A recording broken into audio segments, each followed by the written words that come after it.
In national news, the Senate's bipartisan border deal is out, but it faces a tough road ahead with major changes to the asylum system and the new Border Emergency Authority.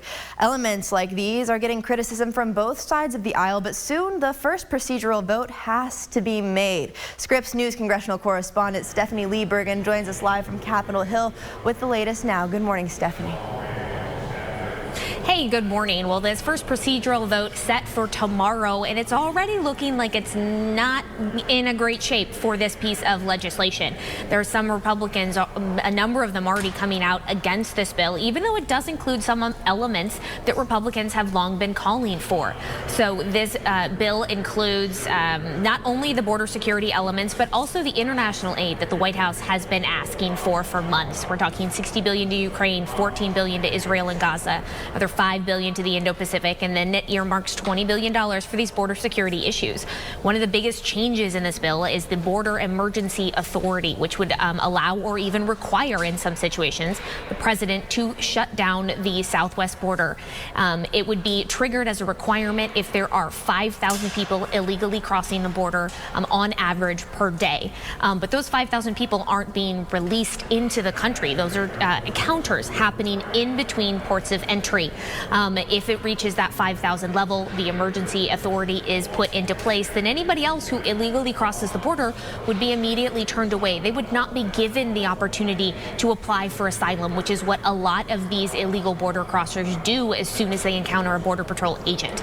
At ports of entry, things would be business as usual. Immigration and migration would continue. Asylum appointments would all continue at ports of entry. So it's really trying to shut down the illegal crossing and trying to shut down the asylum path, if you will, to reduce the reasoning that people have to illegally cross the border if this authority is in effect.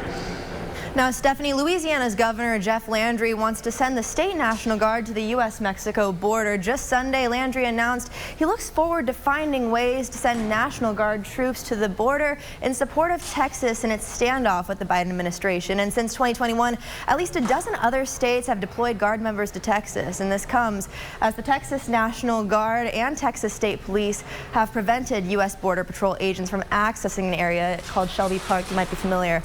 Nearly 3 years after the state started sending troops to patrol that border. So I guess my question is for you, what does this say about the bigger picture, if you will?